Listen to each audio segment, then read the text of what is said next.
全球每6个人中就有1人生活在印度。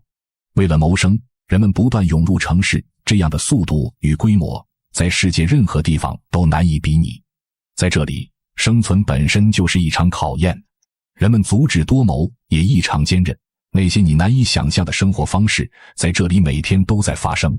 这是一片极度拥挤、近乎混乱的土地，而每个人都在夹缝之中，拼尽全力建立属于自己的生活。23岁的伊姆兰，大家都叫他 K， 他来到加尔各答这座超级城市，梦想闯出一番天地。他住在市中心一个摇摇欲坠的老房子里，这里正是珠宝制造区的核心地带。他来到这里是为了寻找黄金，而他并不是唯一的一个。这个古老的街区里挤满了800多家作坊，金匠们在这里打造出最原汁原味的印度金饰文化。夜晚气温常常超过30摄氏度， K 和他的朋友们宁愿待在街上，也不愿挤在闷热的房间里。他和最亲近的同伴每天凌晨3点起床，在城市短暂沉睡的时候开始工作。K 和其他扫金人之间有协议，每个人负责几条街道，仔细搜寻地面上的金粉。扫完之后的第一步是一种传统的淘金技术，而 K 的炼金术中最关键也最保密的一步是在他房间上方的屋顶完成的。如果你想知道如何从尘土中提炼出黄金，那就仔细听听。先取一碗扫来的灰尘，用筛洗的方法变成细泥，然后加入大量硝酸，加热几秒钟，接着用手将酸液和水银充分混合。当水银把所有黄金吸附出来后，把它从容器中取出，再加热，把水银蒸发掉，然后就得到了一粒纯度并不高的金球。在印度，黄金首饰一直是女性的必备装饰，同时也是一种随时可以变现的应急储备。可以说，黄金就是他们的保险。印度家庭主妇手中的黄金占全球总量的 11%， 这一规模已经超过了美国、德国、瑞士以及国际货币基金组织的储备总和。K 的房子由一个人控制，他从1200公里外的阿格拉招来了这些淘金人，因为他们拥有专门的技术。今天老板给的报酬少得可怜，只够勉强生活一天。很多淘金人都对自己的处境感到沮丧，但 K 有更大的野心。在这个拥有超过 14.5 亿人口的国家，生存从来不是一件轻松的事，只有足够精明的人才能为自己争到一席之地，而且要比别人更早一步，哪怕这意味着去最意想不到的地方寻找机会。比如孟买北部的一片海滩，乍看之下，这片荒凉的沙地似乎毫无机会可言，但50年前，来自拉贾斯坦的新移民却有了一个惊人的发现。阿尼尔的祖父发现，这片海滩地下竟然有淡水，这意味着这里非常适合种植他们家乡的沙漠作物。海水是咸的，而这里的水却是甜的。一种喜阳的微苦蔬菜葫芦巴在这里迅速生长，当地称为 Misa， 需3天就能发芽，一门稳固的家族生意由此诞生。印度人很喜欢这种蔬菜，因为它对身体很好，对糖尿病患者和孕妇尤其有益。如今，这里有32户种植这种作物的农民，很多人还雇了4-5个工人。他们获得了许可，可以在这片市政海滩上耕作。随着社区的发展，更多人来到这里提供各种服务。但这些后来者在沙滩上建的房子其实是违法的。李斯就是其中一位，他和另外40个家庭一起把这里当成了家。他来到这里是因为爱上了妻子萨维塔，这是他们的女儿4岁的瓦什纳维，还有一个8岁的哥哥哈什，他们都是在海滩上长大的。李斯曾在一个相对富裕的家庭中长大，生活原本安稳无忧，直到他爱上了萨维塔。这段感情遭到了父亲的强烈反对，父亲当场将他赶出家门，并断绝了往来。在父亲看来，萨维塔不仅出身贫寒，而且因童年患过小儿麻痹症留下跛脚，这一切都难以接受。他甚至动用关系，让李斯失去了在孟买机场的工作。萨维塔在城里一户中产家庭做兼职清洁工，但为了多赚点钱，他还在卖海滩自产的特色蔬菜。不过，这个家庭的主要收入来源其实是把家变成了一个酒馆，专门接待种植蔬菜的农民。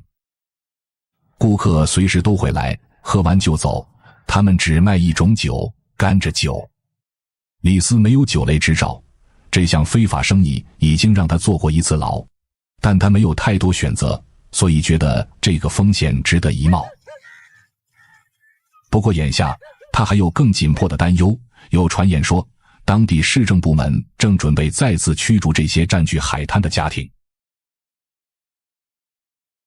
在珠宝区，扫金人非常关注全球金价，因为价格波动会直接影响他们的收入，不过方式可能和你想的不一样。当金价创下新高，购买珠宝的人反而减少，街上的金粉也变少了，这让 K 更难实现他搬出拥挤宿舍的梦想，自立门户。不过他想到了一个新办法。他比以往起得更早，天还没亮，街道依旧沉睡，他们已经悄悄出门。这一次他不再等待机会，而是打算绕过房东，自己去寻找另一种泥土里的价值。那些在白天被金匠反复打磨清洗下来的金粉，顺着水流一点点汇入城市最不起眼的地方——下水道。那里肮脏、潮湿，甚至让人避之不及，但对 K 来说却意味着另一种可能。他顺着狭窄的路口一点点钻进下水道，脚下是发黑的积水，几乎看不清深浅，空气里弥漫着刺鼻的腐臭味，但他没有停下。他用最原始的方式开始挖掘。他弯下身，把水桶一次次探进浑浊的水里，从底部搅起沉积的淤泥，再用力提上来。短短20分钟里，他们就这样重复着同样的动作，像机器一样不停运转。下水道旁堆满了生活垃圾，腐烂的残渣混在泥水中，被一次次翻搅上来，气味愈发浓烈，他整个人也都沾满了污泥。最终他从沟渠中挖出了整整6袋淤泥，但这还不够。他和同伴又换了3个排水沟，从一个沟渠换到另一个沟渠，重复挖掘、传递、装袋的过程一刻也不停，直到体力被一点点耗尽，这一晚的工作才终于告一段落。为了处理这些收获，他联系了一位大型精炼商 K 的计划似乎正在顺利推进。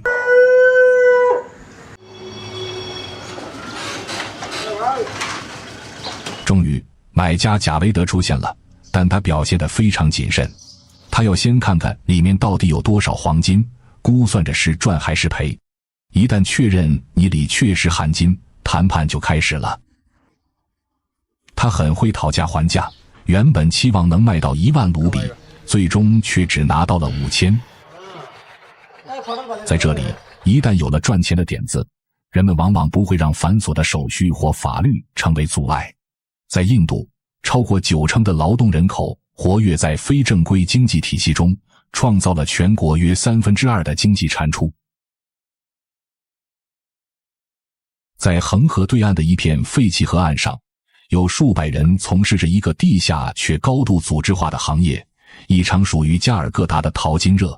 这里就是商人贾维德将从 K 手中收购来的下水道淤泥集中处理的地方。他和家人在这条产业链中是分量较重的玩家。这就是贾维德的赌场，每天他都在这里赌，最终能从粪便中提炼出多少黄金，没有人能够预料。淤泥能否转化为真正的收益，很大程度上取决于贾维德手下20多名工人的效率与经验。在正式提炼之前，这些淤泥需要经过一系列准备工序。首先是晾晒和筛选，以去除水分和杂质，这一过程由贾维德的父亲阿卜杜勒负责监督，他也是整个家族生意的掌控者。随后进入唯一的机械化环节——研磨。被称为罗拉的机器会将干燥后的泥料反复碾碎，直到成为极其细腻的粉末。完成研磨后，泥料被送进贾维德的赌场。这种木质淘洗装置需要大量人力操作，其原理可以追溯到19世纪加州的淘金技术。工人们从恒河中取水，反复冲洗泥料，将沉积在木槽中的细微金粉一点点分离出来。经过不断刷洗，含金沉积物逐渐显现，但即便如此，每一批原料的含金量仍存在很大不确定性。接下来，工人会向这些沉积物中加入水银、玻璃粉和纯碱，将其搓成小球，再送入干锅加热。在炭火的高温中，空气被不断送入干锅，以提升温度并去除杂质。水银在这一过程中吸附金属杂质，而黄金则逐渐沉淀下来，这一刻正是他们期待已久的结果。经过初步提炼后，凝固的金银合金被再次置于高温中，长时间加热，以彻底蒸发其中残留的水银。整个过程既辛苦又危险，高温炙烤，烟雾弥漫，对身体造成持续的伤害，但对他们而言，这一切都是值得的。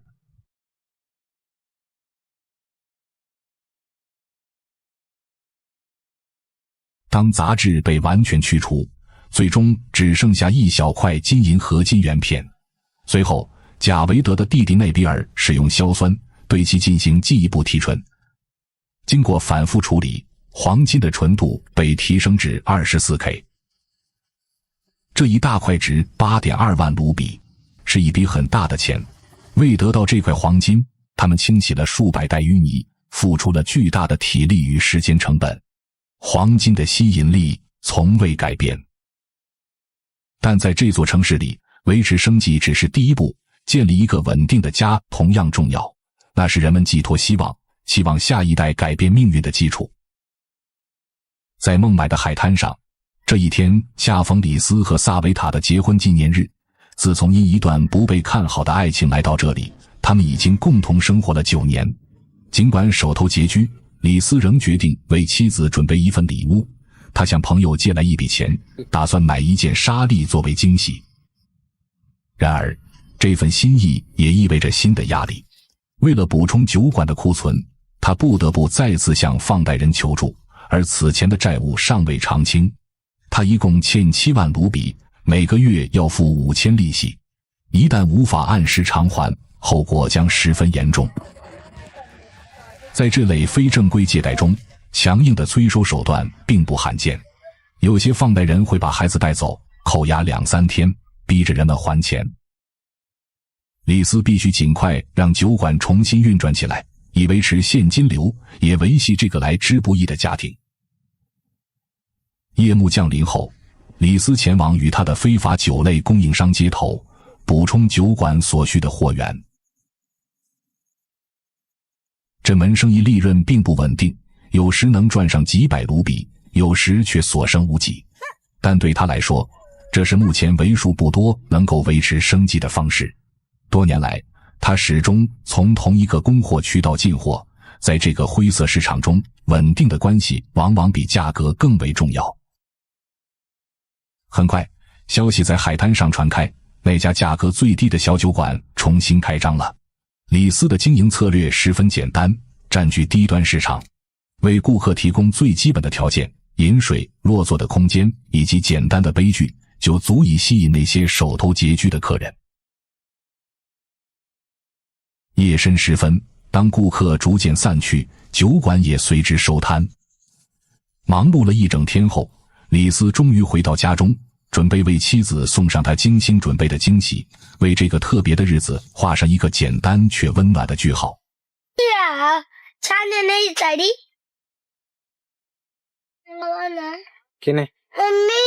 Happy birthday to you. Happy anniversary, wedding anniversary for both. Day.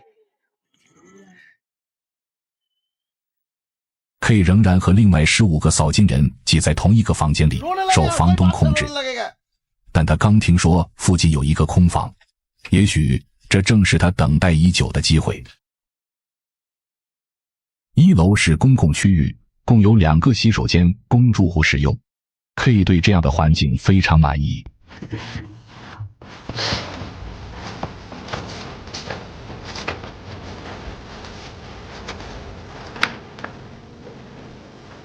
2楼的房间有床和所有家具，还可以做饭，直接可以拎包入住。K 已经幻想着自己每天在沙发上放松的样子，现在只剩下谈谈价格了。房东开价3000卢比1个月，看似不高，但加上生活开销，他根本负担不起，他必须大幅提高从淤泥中获得的收益。在恒河岸边的提炼作坊里，工人们天一亮便开始劳作，而老板贾维德则显得从容许多。发薪日这天，他一边吃着早餐，一边计算着当天需要支付的工钱。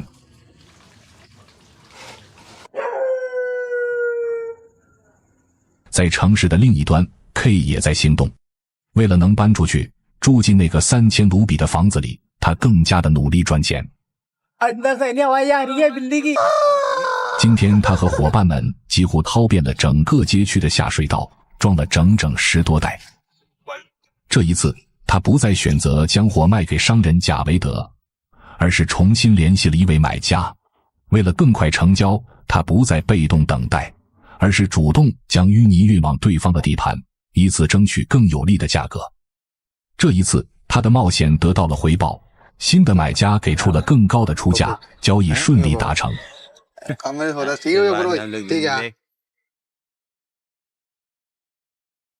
随着收入逐渐增加， K 离拥有一个属于自己的房间的目标也越来越近。